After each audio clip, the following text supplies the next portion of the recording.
Welcome to the Money Mindset Mastery podcast, where we explore the financial strategies that empower you to achieve your dreams. I'm your host, Eric Peterson. I'm joined by my expert team, Jim and Ryan. Hello, Together, everyone. we bring decades of experience to wealth management, investment, and financial planning.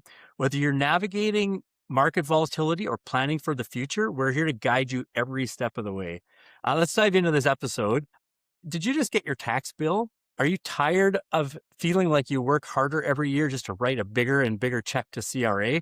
Well, today we're going to talk about a legal way to reduce that tax bill that isn't just put more money into your RSPs. I want to introduce you to our guest today, Dan Pembleton. He's got an MBA. He's a CFA. He founded Excelliant Capital Management back in 2002 and has spent decades managing institutional and alternative investment. He now leads the team behind Pavillion flow-through funds focused on the Canadian resource sector.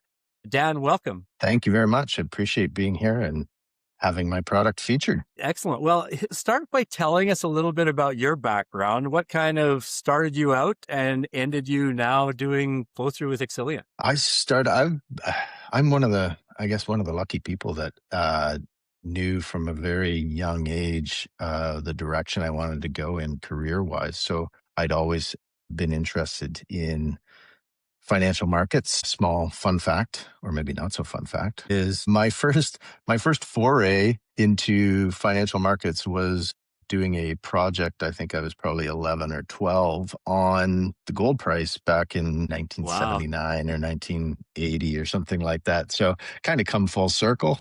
Did the usual stuff, going on this kind of a track in school, economics and business in my undergrad, and then an MBA, as you mentioned, and a CFA. I started formally working in the industry as a bond trader. Did that for nearly a decade with RBC Dominion Securities, and I was vice president global money markets by the end of that, and then started Accent Capital in 2002. And my specific reason was to take things that I had learned both in working in the industry and through education and create financial products geared towards retail investing.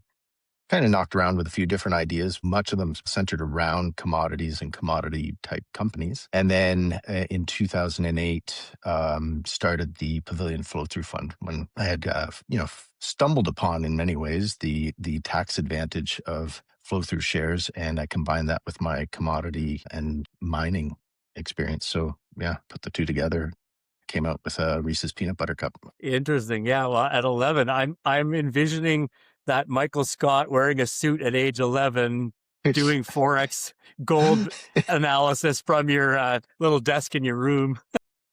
Yes. Well, yeah, uber nerd. But there you go. That's how you get started, I guess, sometimes. No, that's interesting. It's, again, commodities are unique in the whole marketplace, so it's always fun to find someone who's that's their specialty. Well, for the people watching, by the end of this episode, you'll know what this strategy is, how a normal investor can use it, what the risks are, and how to find out if it fits your situation.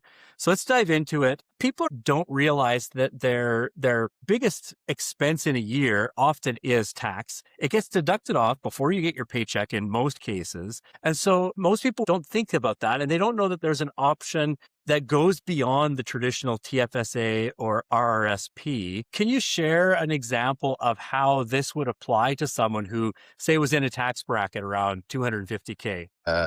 They're in a $250K tax bracket, that they're paying a significant amount of their money in taxes, $125,000 basically, if you're in the 50% plus tax bracket. And so they've certainly in that situation probably used up every other program that exists, RESPs, RRSPs, TFSAs, all of that, and they still have a giant tax bill.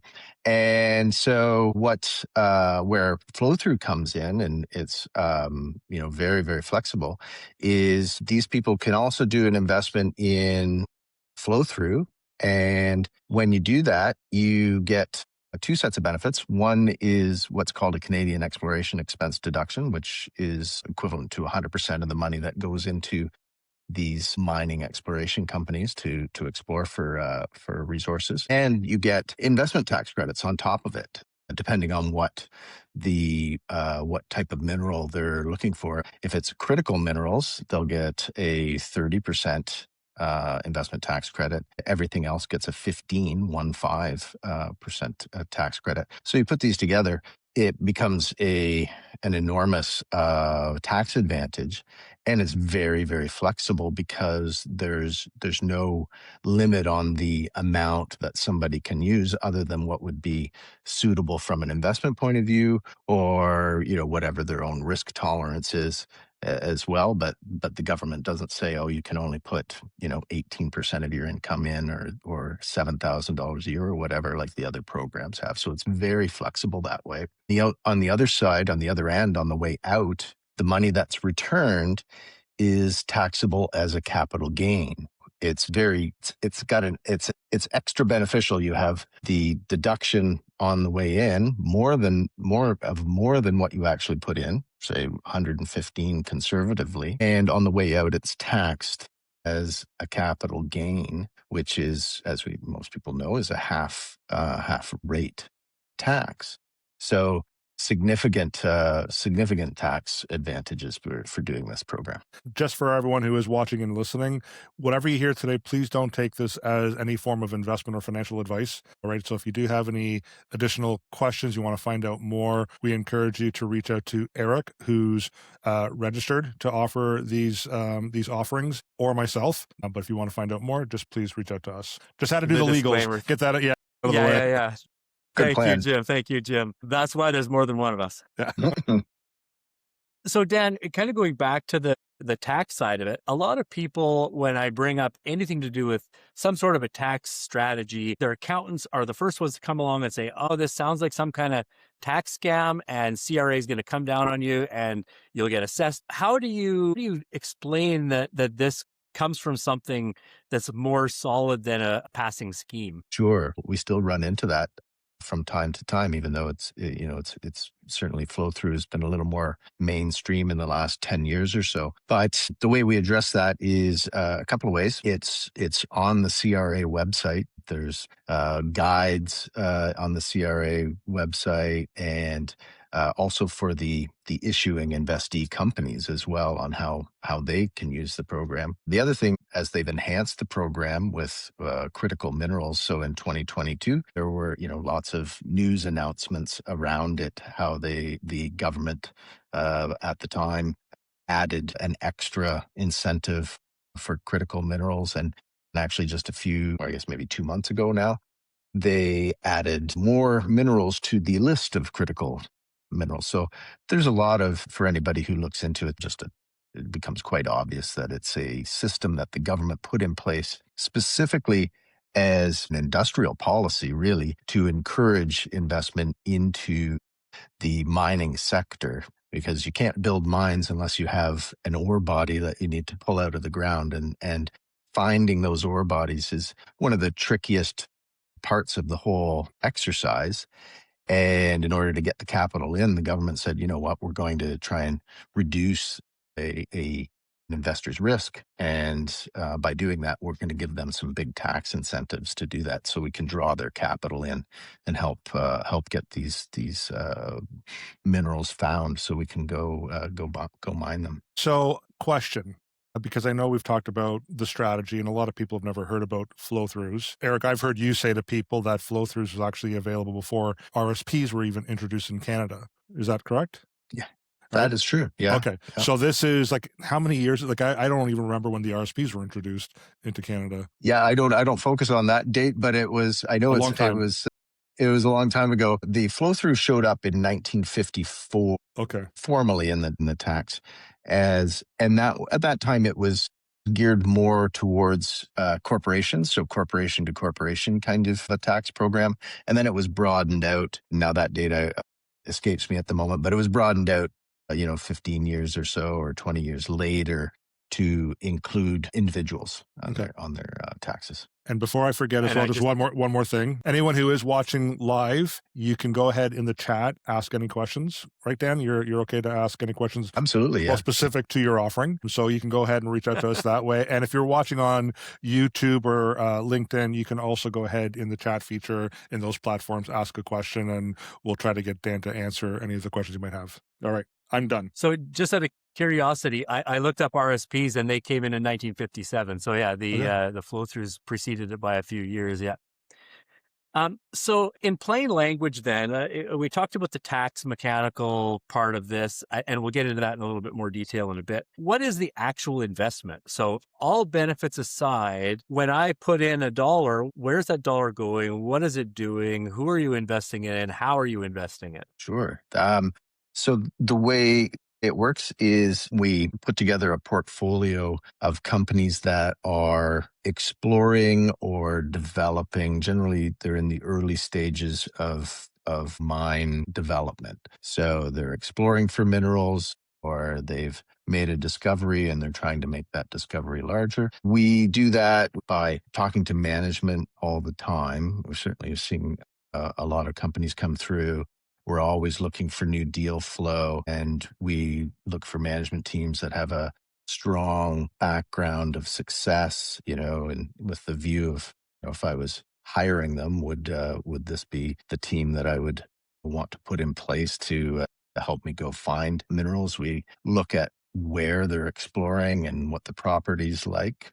And we look at what the surrounding infrastructure is, kind of as a forward looking element, as if we did find something, is it in a place where we could actually get something built? Because there's no use finding something that nobody's going to either allow you to get built, or is so far away from anything that you couldn't power it or get the metal or the ore processed. So we look at all of these elements, both very current and kind of forward looking, and we put together a portfolio. We generally do this. We start with a major macro look and say, okay, how much of X% commodity do we want in this and in the other? And then we look for obviously we keep or maybe not so obviously, we keep a wish list of companies that are in different areas. And then we pull together a portfolio. And this is we don't buy shares on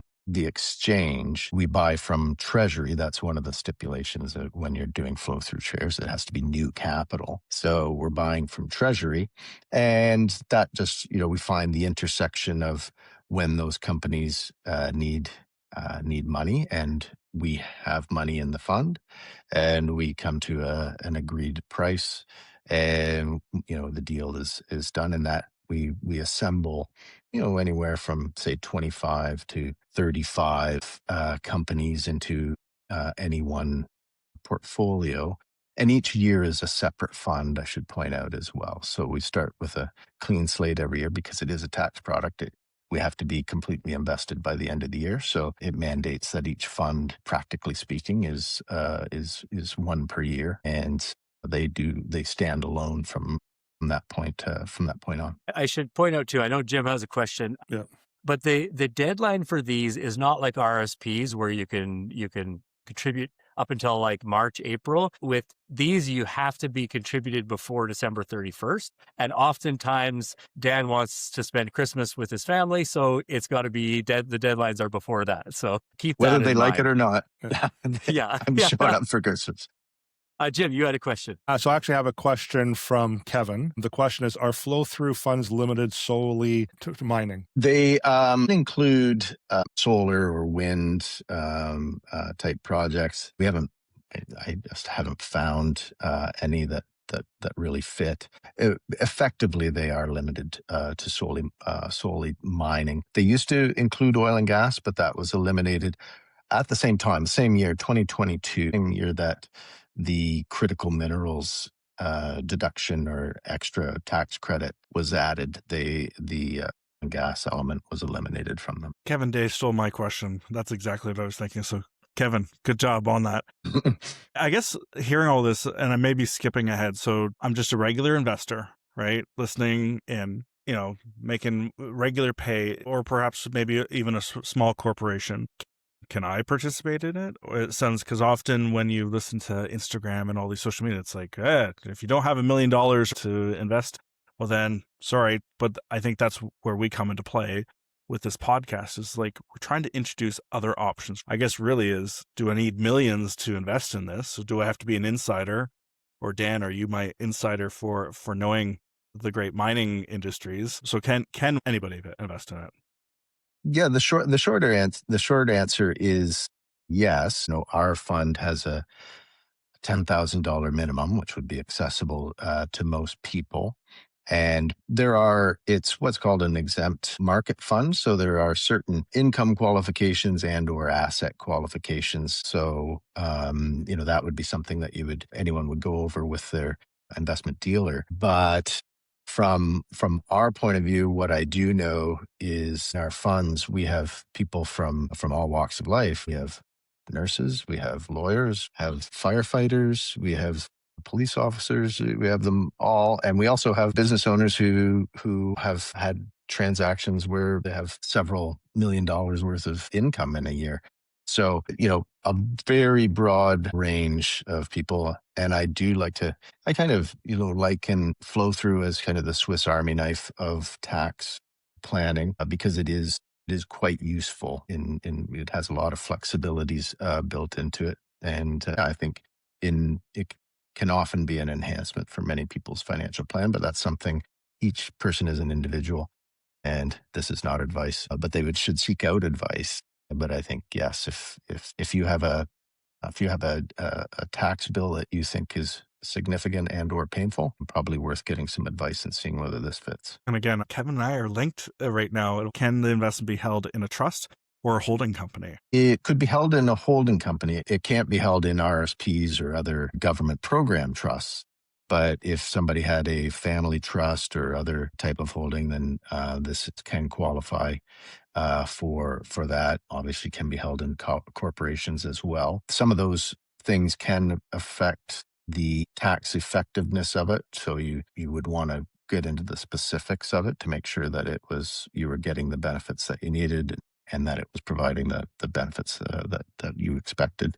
But yeah, it has a lot of flexibility to be held anywhere you want. Yeah, follow on to that. I always get the real clever guy that comes out to me, oh, well, could I contribute this to my RSP and get a double deduction, get all the tax benefits, and have the growth be in the RSP? Tell us a little bit about the problems there. Yeah, the government saw that coming because the underlying is a limited partnership. In order to structure it tax efficiently, it's a flow through vehicle. So the deductions and all the expenses and things like that are flowed through to the investor so that they can deduct them from their income. And once you put something into a limited partnership, then it won't qualify. A private limited partnership won't qualify for being held in an RSP, and so you can't get the double deduction. Plus, if you even did that, then you would trigger the capital gains immediately on doing that. So there'd still be a benefit if you could, but they don't let you do that. Yeah. And so the same with tax-free savings account, RSP, LIRAs, right.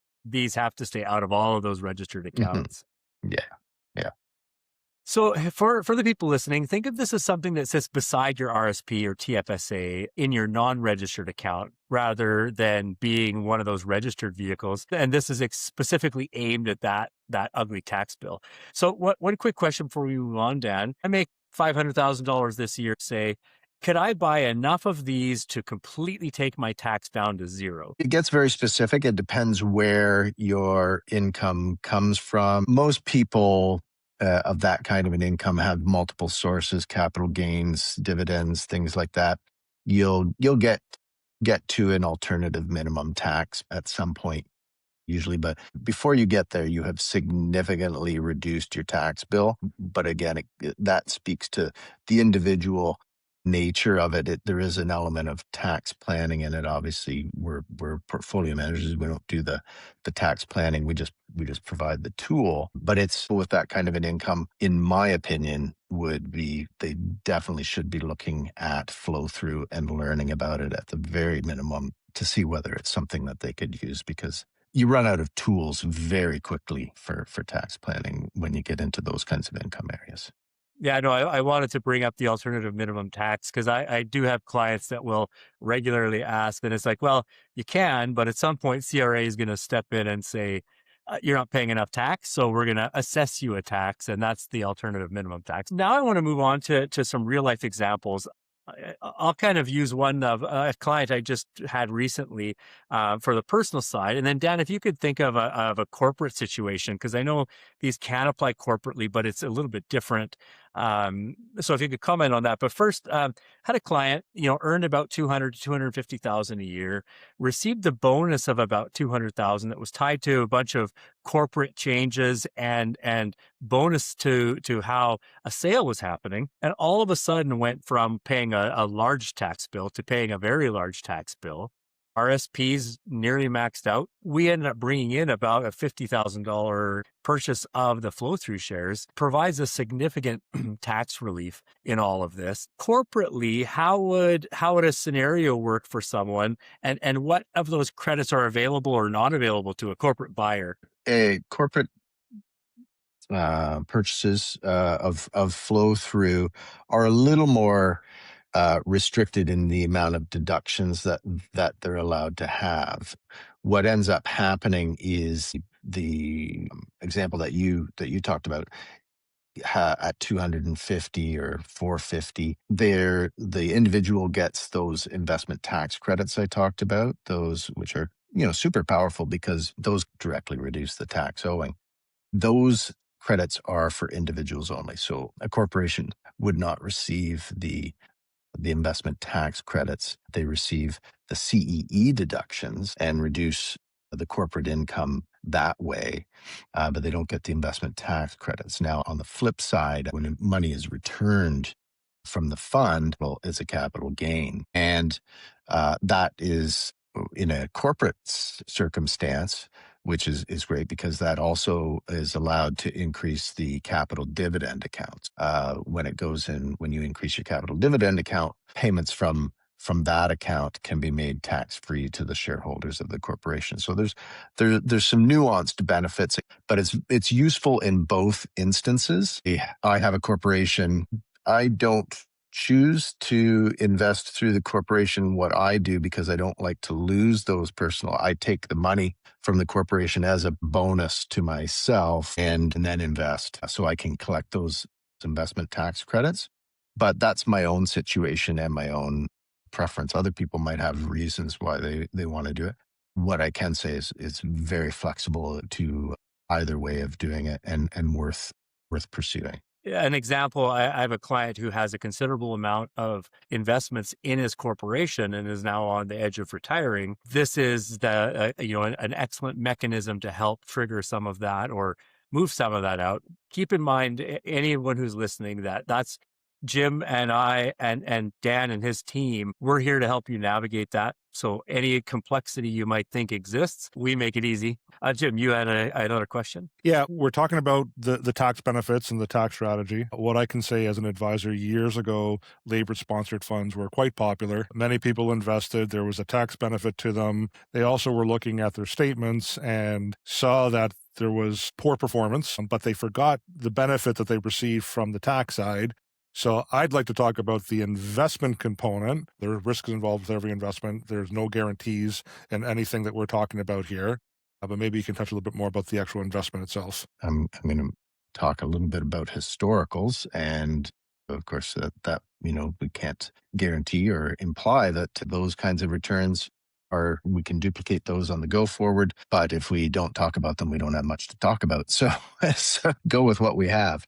So the way I created the fund actually was quite different from how people had looked at flow through before that time.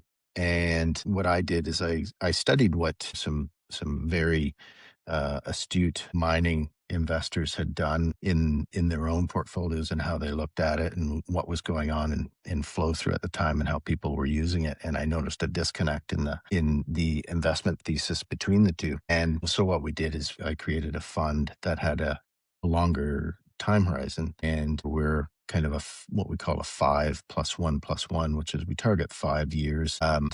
if needed, I can extend it by an extra year if there's some circumstances that are either extra beneficial for going an extra year, or we're trying to avoid something that's detrimental at that one date. And we can go another year after that with the permission of the investors.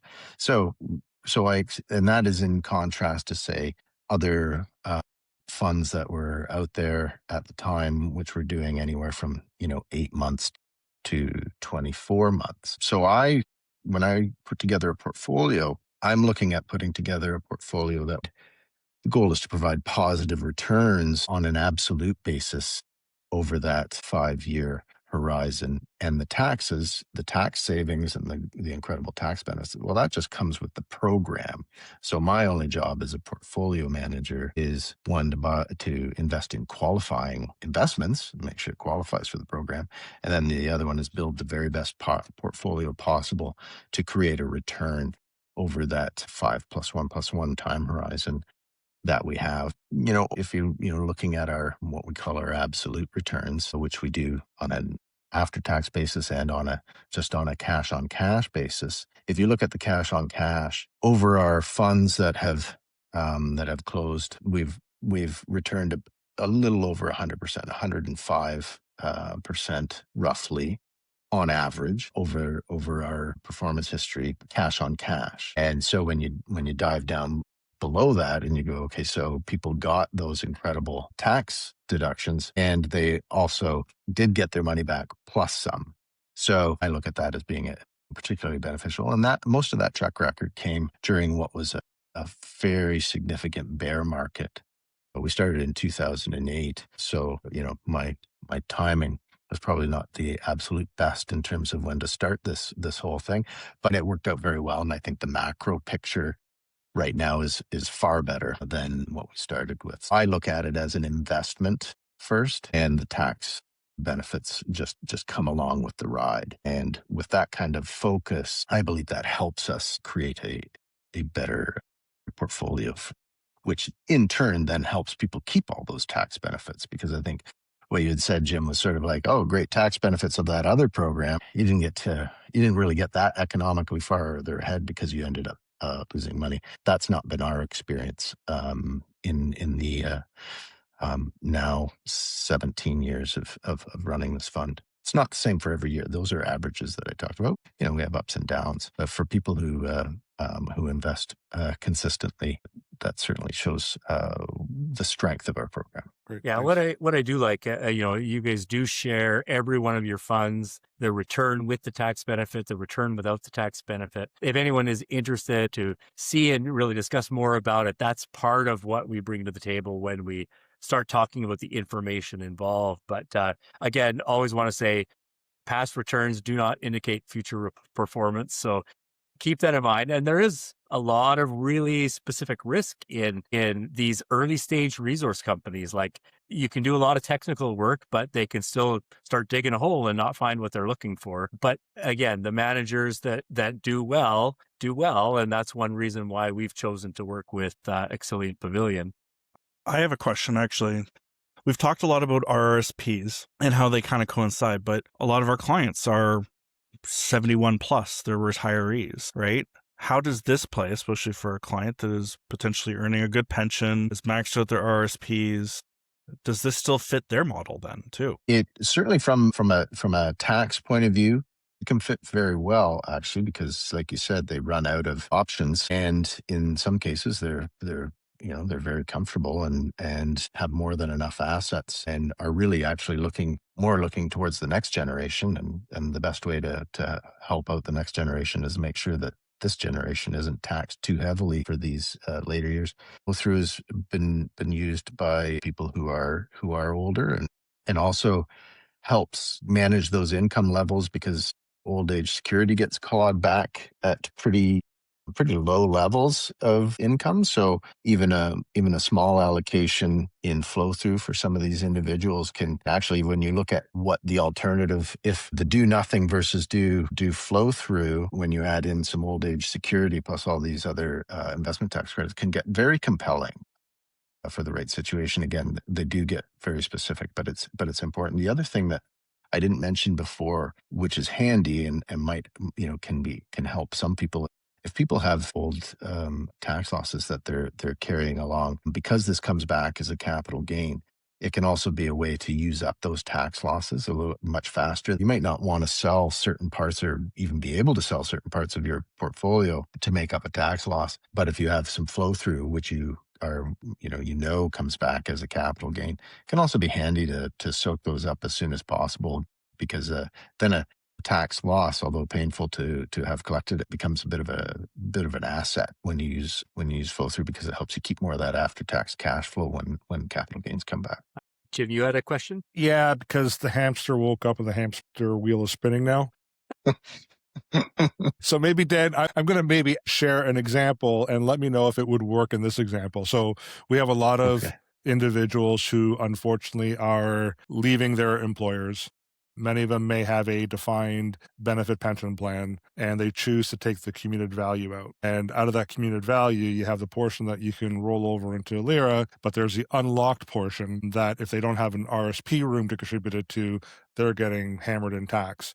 Would that be a scenario where this would help them in reducing that tax bill? Yeah, we've had many examples of that. In fact, I've had a family member who used just that, because they they commuted a pension. They had a defined or a defined contribution pension, no significant RSP deductions available. They used this to save a significant amount of tax on that basis. So this is also a tool that can be used, again, under advice, of course, but I've seen it used, and it has, it's more common than you would think. Is liquidity one of those risks that we have to be concerned about? Liquidity is, yeah, certainly. That's part of making sure that the investment in anything is right sized.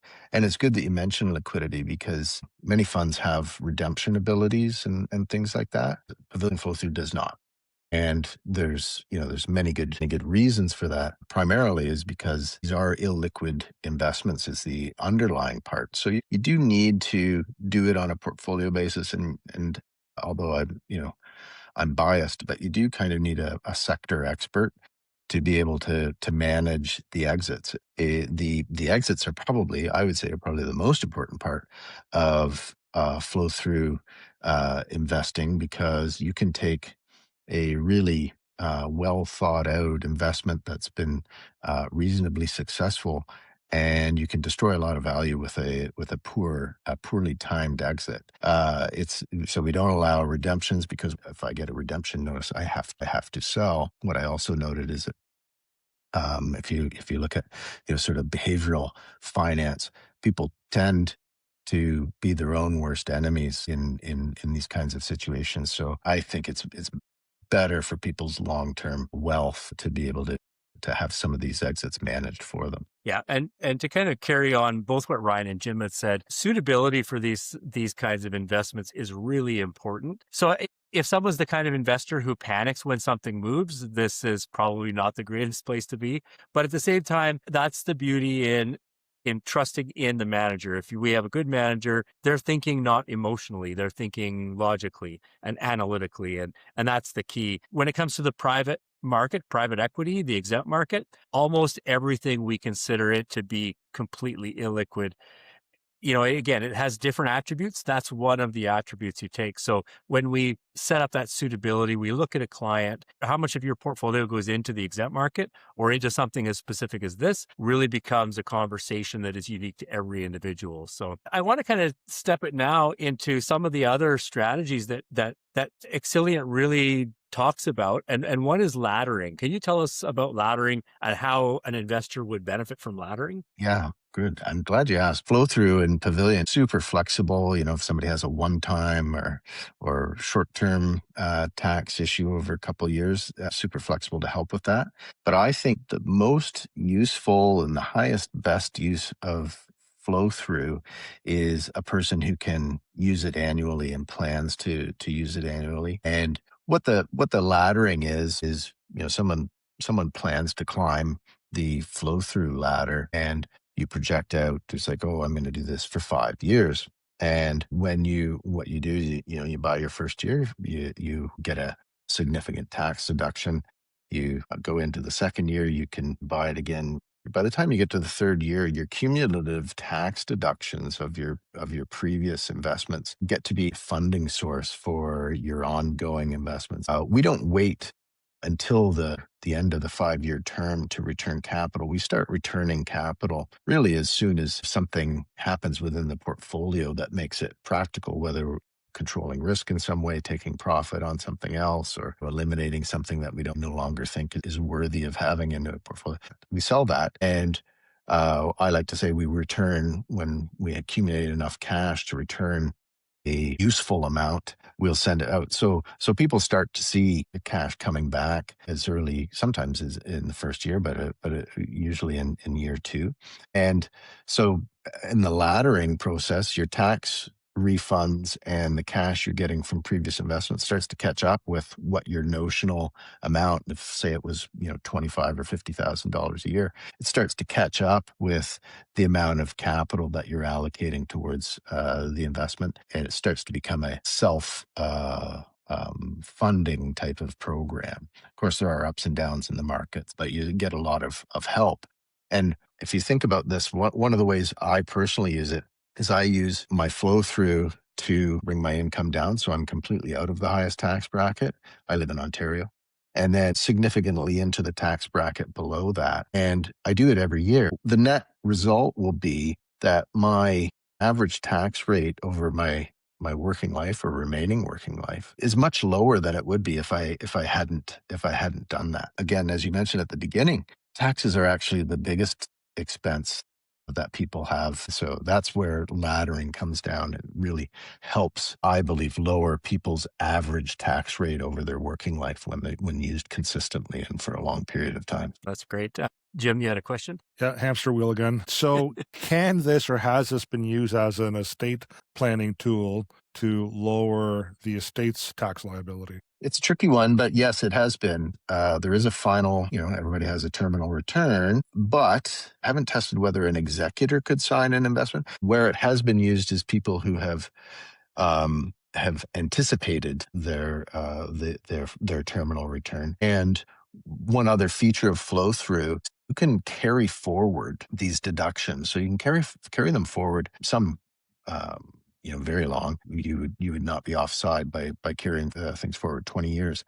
And so if you had a carry forward, let's say you're in your 80s, and your health is maybe not as good as you expect, you could, to help out, again under advice, but to help out your executor and on the final terminal return, you could bank some deductions that could be used as well. So I haven't seen it done nor tested it on an executor level, whether an executor could make that investment decision. That might be more of a securities law than a tax law issue, but I haven't tested it. Interesting. Yeah. So we've kind of gone through a lot of the details. Let's go to what tools do you have that help people to understand what it is that you do? This is a bit of a loaded question. Your calculator, some of your information pieces, the offering memorandum. What do you have out there that will help people to understand how this can affect them? One of the first places that people could look is to look at the tax calculator. It's a simplified tax calculator, but it's notionally correct. See whether it even interests them in their rough situation, just sort of a rough outline. And then once that's done, I think people should always work with advisors. So, but there's a lot of information on our website, what flow through is about. I think the best source of information is to contact an advisor and just have a conversation about it. And we spend a lot of time training advisors and bringing people up to speed, and my staff or myself to walk through people on an individual basis or a group basis, just to help educate people as to how it can be used. So there's a reasonable amount of information available, and we're not in a rush to bring anybody on as an investor. We want happy investors because that makes my life a lot easier. So we want people to be fully informed. So we take our time making sure that everybody has all the information, is completely comfortable with what they're doing. And we want raving fans at the end of the day. And so yeah, we take a go slow approach in onboarding people for sure. That's a great answer, because I know a guy who can help you figure that out. So I think we're kind of getting close to the end. I was looking through my notes. The laddering is really important. It's that rolling. You build up a machine, especially when you start reinvesting returns. It just creates a conversion machine that really turns your income tax into capital gains, which is great. You can continue to find just the right amount for your overall portfolio. We want to make sure you're not over allocated in something like this, because these exploration is higher risk. That's why that benefit of the tax function is added to this. But in the end, very seldom where I've seen a scenario where I think that it wouldn't be appropriate. In most cases, I think there's room for some. What's your web address so people can go and do some looking if they're interested? That's a great question. Because it's not something that I usually answer. I have it all on my tabs. This is why I rely on Jim too. What's our phone number, Jim? Yeah. Now I'm rushing to find it myself. I think we're Pavillion. I think we're pavillionfund.com, but chances are, I think we bought every combination and permutation of Pavillion, so that nobody could squat. So I think they'll all get there. But I think if I had to recommend it, it'd be like, get a hold of Eric. Yes. And then he will help you get the information directly. But yeah, we're out there. That's apparently funny that like that's the hardest guy. question I get all day. You don't sit there looking at yourself in the mirror all day. What did you have for lunch yesterday? For anyone listening, we call it a flow-through tax impact snapshot. Pavillion maintains an annual calculator because the credits do change periodically. How that affects your tax in different provinces really could change. And so it's a 20 to 30-minute chat where we go over how it fits your situation, what the benefits could be. And then from there, our goal is to educate you enough that you feel confident in either making a decision to go ahead or making a decision to not. And really, that's our goal, is to give you that education. We are going to send this out by way of YouTube video, podcast, blog post, e-newsletter. So what I'd recommend you do is, if you want to go to tvhfinancial.ca, register for our Money Mindset Mastery blog. That blog, we usually send out all the links to all the various recordings. If you want to listen, you can listen. If you want to watch it, you can watch it. And then let me just see here. Jens Alfonso, she gave us the actual address. So pavillionfund.com. So Dad was right. So thank you, Jens, for that. Maybe Ryan, you can kind of send us home here in 1 second. We are going to send out this recording. So if you can go to our YouTube channel, podcast, we're on all the major platforms. Again, there will be a blog post and an e-newsletter. So if you want to sign up for our e-newsletter, that'll go out probably by Friday, so end of this week. But Ryan, how else can people find us? All of our social media pages, of course. Facebook, LinkedIn, you mentioned tvh.ca, Instagram, TikTok. I think that's about it. And Jim usually takes care of the phone number because I always forget it. So 647-727-4668. Yeah, and again, like this has been a very interesting podcast because bits and pieces of this I never knew about. And I felt like with mining and stuff, it's like, you're being part of the old Klondike. Instead of doing all the dirty work, instead allow Dan and Eric to do a bit of the dirty work. And I think it's important, again, a reminder that this is not some magic ball, which is still on Amazon back order. But if you honestly feel like the tax bill is the dark side of your financial story, maybe it's time to talk about this as a potential play for you. And just remember, every Jedi needs a solid plan. So may the fourth be with you on this day. I knew you were going to squeeze that in somehow. Well, and listen, the other thing I'm going to add too is, if you're an accountant and you're tired of hearing your clients complain about the tax bill in the end of April, just give Eric a call. Hopefully Dave's listening. Dave. It is important. We do work with our clients' tax advisors if you have one. If you don't, we do have a really good tax accountant in TVH Group, so we can help you solve some of those challenges too. But to wrap up, if you do have questions, Eric at tvhgroup.ca is my email. And you can call me at 780-306-7359. I'm based in Edmonton, but Jim and Ryan are in Toronto. Pavillion is in Toronto. We work all across Canada. We're registered in most provinces that people live. So give us a call. And in the meantime, if you want to stay tuned to these kinds of things in the future, tune in to Money Mindset Mastery Podcast. We are doing another recording in a couple of weeks. Who are we interviewing? New Look Industrial and Infrastructure Services Fund. Really, really interesting group. They buy companies that operate in a code compliant industry. So that code compliance really brings an interesting aspect to their returns. I think it's in 2 weeks or 3 weeks. But yeah, stay tuned. We'll post it. Awesome. Thanks, Dan. Thanks, everyone. Take care. Yeah, thank you, Dan. Bye now.